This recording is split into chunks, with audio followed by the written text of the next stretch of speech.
ജയ് മോഹൻജി. വിശുദ്ധിയുടെ ശക്തി. വായന തുടരുന്നു. അധ്യായം 4. ചോദ്യം: ദയവ് ചെയ്ത് ജനങ്ങൾക്ക് പണം കൊണ്ടുണ്ടാകുന്ന പ്രശ്നങ്ങളെക്കുറിച്ച് വിശദമായി പറയാമോ? ഉത്തരം: എന്തുകൊണ്ടാണ് പണം ചീത്തയാണെന്ന് നമ്മൾ വിചാരിക്കുന്നത്? ഇത് തെറ്റായ ധാരണയാണ്. പണം പദാർത്ഥമാണ്. പദാർത്ഥം ഊർജത്തിൽ നിന്ന് ഉണ്ടായതാണ്. മൂലവസ്തുക്കളും പദാർത്ഥമാണ്. നമ്മുടെ ശരീരം മൂലപദാർത്ഥങ്ങളെ കൊണ്ട് നിർമ്മിക്കപ്പെട്ടതാണ്. പണവും അങ്ങനെ തന്നെയാണ്. പണം നല്ലതാണ്. പണത്തോട് അനുബന്ധിച്ച വികാരങ്ങൾ ചീത്തയാണ്. ആസക്തിയും ഉടമസ്ഥതാബോധവും ഇതിൽപ്പെടും. ഇവയാണ് നിങ്ങളെ സന്തോഷിപ്പിക്കുന്നതും സങ്കടപ്പെടുത്തുന്നതും. രണ്ടും പണത്തിനോടുള്ള ബന്ധനമാണ് എന്ന് മനസ്സിലാക്കണം. ഒരു പഴഞ്ചൊല്ലുണ്ട്: ഒരു പിടി പണം കയ്യിൽ ഉണ്ടെങ്കിൽ നിങ്ങൾ അതിൻ്റെ ഉടമയാണ്. കഴുത്തറ്റം പണമുണ്ടെങ്കിൽ അത് നിങ്ങളുടെ ഉടമയാണ്. അതുകൊണ്ട് പണത്തിൻ്റെ ഒരു സൂക്ഷിപ്പുകാരനായിരിക്കുക. ആ സ്ഥാനം തന്നതിന് ദൈവത്തോട് കൃതജ്ഞനായിരിക്കുക. അപ്പോൾ പണം നിങ്ങളുടെ കൈവശം ഉണ്ടാകും. അത് നിങ്ങൾക്ക് ഉപകരിക്കുകയും ചെയ്യും. നിങ്ങളുടെ നിലപാട് മാറ്റുകയും സ്വത്തിൻ്റെ ഒരു കാവൽക്കാരനാവുകയും ചെയ്യുന്ന നിമിഷം മുതൽ അതോടുകൂടെയുള്ള ബന്ധവും ഉത്കണ്ഠയും മൂലം നിങ്ങൾ ക്ലേശിക്കും. പണത്തെ മൗലികമായി അതിൻ്റെ സ്വഭാവം മനസ്സിലാക്കി കൈകാര്യം ചെയ്യണം. 1. പണം ലൗകികമായ ഇടപാടുകൾക്കുള്ള ഒരു ഉപകരണമാണ്. അത് ഒരു കയ്യിൽ നിന്ന് മറ്റൊരു കയ്യിലേക്ക് പോയിക്കൊണ്ടിരിക്കുന്നു. പണം ആരുടെയും സ്വന്തമല്ല. നാം എപ്പോഴും അതിൻ്റെ താൽക്കാലിക സൂക്ഷിപ്പുകാർ മാത്രമാണ്. നിങ്ങൾ പണം പൂഴ്ത്തിവെക്കുന്നുവെങ്കിൽ, അത് കൈമാറ്റം ചെയ്യപ്പെടുന്നില്ലെങ്കിൽ അത് കെട്ടിക്കിടക്കുന്നു. അതിൻ്റെ സാധ്യതകൾ നഷ്ടപ്പെടുന്നു. 3. സ്വത്തിനോടുള്ള ബന്ധം ഉത്കണ്ഠയും ഭയവും ഉണ്ടാക്കുന്നു. 4. നിസ്സംഗതയും കിട്ടിയ സമ്പത്തിന് കൃതജ്ഞതയും ഉള്ളിൽ വിമോചനം സൃഷ്ടിക്കുന്നു. പണം ഒഴുകുന്നു. 5. ധനം അഹംഭാവം വളർത്തുന്നു. അത് തടയുവാൻ കഴിഞ്ഞാൽ നാം സ്വതന്ത്രരായും വിമോചിതരായും നിൽക്കുന്നു. 6. നാം ജനിക്കുന്ന സമയത്തോ മരിക്കുന്ന സമയത്തോ ഉറങ്ങുന്ന സമയത്തോ നമുക്ക് പണത്തിന് ഒരു വിലയുമില്ല. 7. പണം നമ്മുടെ അധികാരവും സമൂഹത്തിലുള്ള പദവിയും ഉയർത്തുന്നു.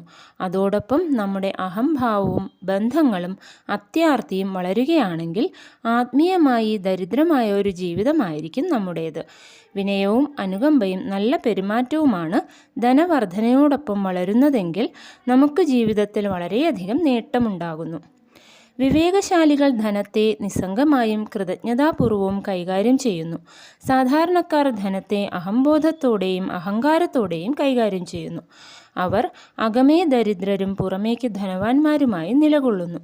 അവർ പണത്തിനു വേണ്ടി സ്നേഹത്തെ വിൽക്കുന്നു. മറ്റൊരു തരത്തിൽ പറഞ്ഞാൽ, ധനം നഷ്ടപ്പെടുമോ എന്ന ഭയവും ഉത്കണ്ഠയും മൂലം അവർ ലോകരുടെ സ്നേഹം നഷ്ടപ്പെട്ട് സമൂഹത്തിൽ നിന്ന് ഒറ്റപ്പെടുന്നു. വിവേകമുള്ളവർ ഉദാരതയോടെ തങ്ങളുടെയും കുടുംബങ്ങളുടെയും സമൂഹത്തിൻ്റെയും ക്ഷേമത്തിനായി ധനത്തെ ഉപയോഗിക്കുന്നു. അവർക്ക് സമൂഹത്തിൻ്റെ സ്നേഹവും സൗമനസ്യവും കിട്ടുകയും ചെയ്യുന്നു. അവർ മാത്രമാണ് യഥാർത്ഥ ധനവാന്മാർ. സമ്പന്നമായ ഒരു ഹൃദയമുള്ളവനാണ് ശരിയായ ധനവാൻ.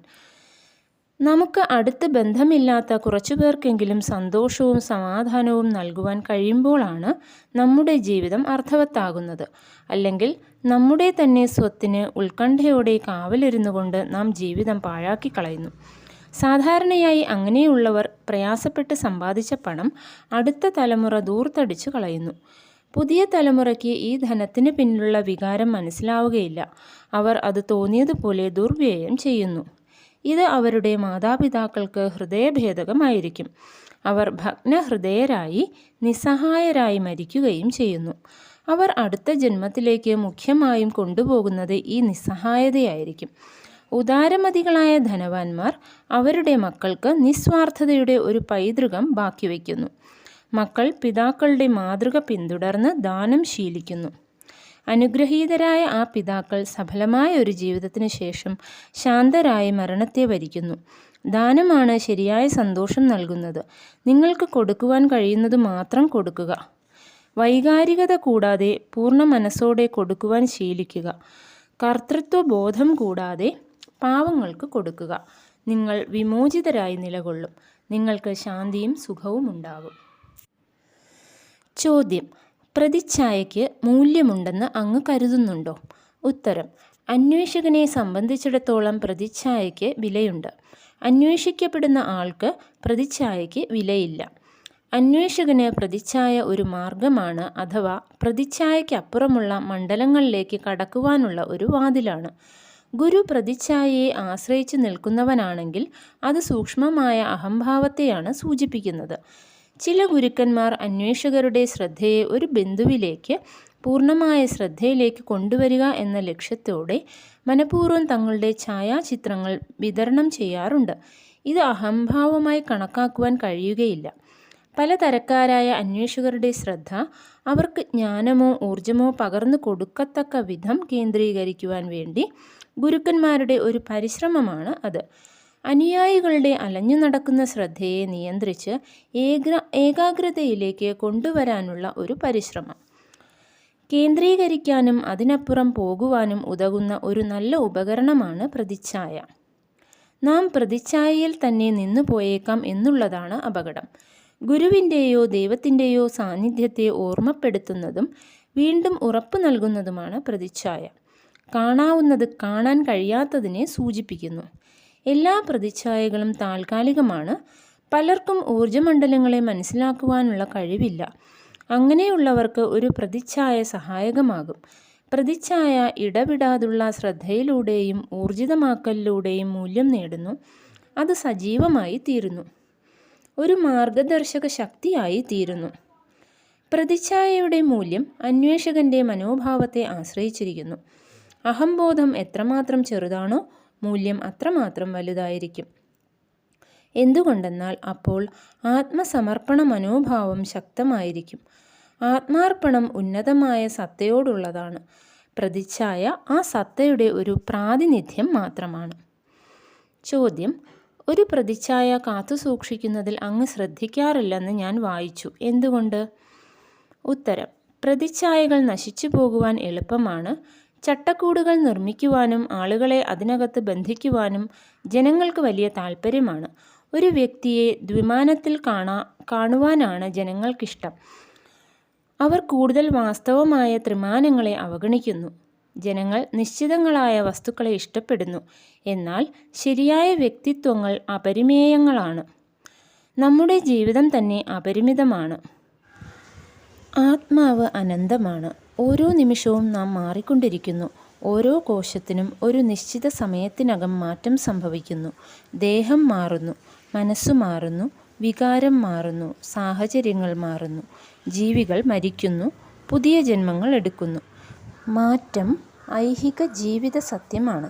ഈ മാറ്റങ്ങൾക്കെല്ലാം ഇടയിൽ എന്ത് പ്രതിച്ഛായയാണ് നമുക്ക് സൂക്ഷിക്കുവാൻ കഴിയുക? എന്തിനു വേണ്ടി? പക്ഷഭേദമില്ലാത്ത ഒരു സാക്ഷിയായി നിന്നുകൊണ്ട് നമ്മുടെ അകത്തും പുറത്തും നടക്കുന്ന മാറ്റങ്ങളെ എന്തുകൊണ്ട് അനുവദിച്ചുകൂടാ? പരാതികളില്ലാതെ, തീർപ്പുകളില്ലാതെ. രണ്ടാമതായി, ചിലപ്പോൾ അരക്ഷിതത്വം മൂലം പ്രതിച്ഛായകൾ സൃഷ്ടിക്കപ്പെടാറുണ്ട്. മറ്റുള്ളവർക്ക് തങ്ങളെക്കുറിച്ച് മോഹഭംഗം ഉണ്ടായെങ്കിലോ എന്ന് വിചാരിച്ച് തങ്ങളുടെ പ്രതിച്ഛായ മാറ്റുവാൻ ചിലർക്ക് ഭയമാണ്. ചിലർക്ക് എല്ലാ മാറ്റങ്ങളെയും പേടിയാണ്. പൊരുത്തപ്പെട്ട് ജീവിക്കുക എളുപ്പമാണ്. നാട്ടുനടപ്പ് അനുസരിക്കാതെ ധീരമായി ജീവിക്കുക എന്നത് ക്ലേശകരമാണ്. തീയിൽ മുളച്ചത് വെയിലത്ത് വാടില്ല എന്നൊരു ചൊല്ലുണ്ട്. അങ്ങനെയുള്ള ഒരുവന് ഭയം എന്താണെന്ന് അറിയില്ല. പ്രതിബിംബങ്ങളെ അത്രയധികം നിബന്ധനയോടെ ആരാധിക്കുന്നതുകൊണ്ട് പലപ്പോഴും ജനങ്ങൾക്ക് അതിൽ നിന്ന് ഒരു മോചനം അസാധ്യമായി തീരുന്നു. ചുറ്റും നോക്കിയാൽ ഇത് നിങ്ങൾക്ക് കാണാൻ കഴിയും. അവർ സ്വന്തം മനസ്സിൻ്റെ കൂട്ടിൽ ഉറച്ചു പോകുന്നു.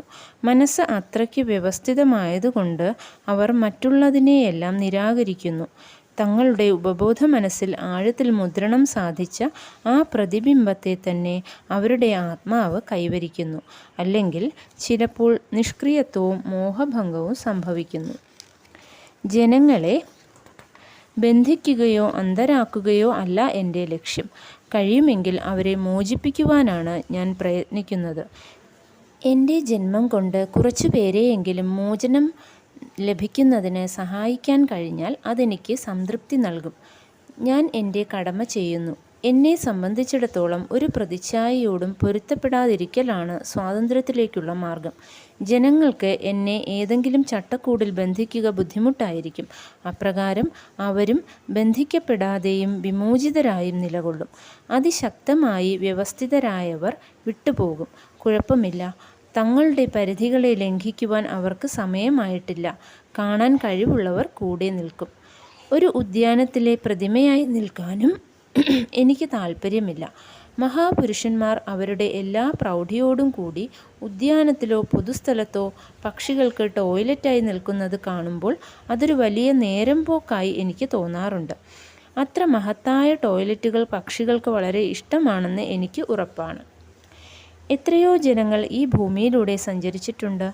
എത്രയോ തലമുറകൾ നിങ്ങൾ ഇന്ന് നടക്കുന്ന അതേ മണ്ണിലൂടെ നടന്നിട്ടുണ്ട്.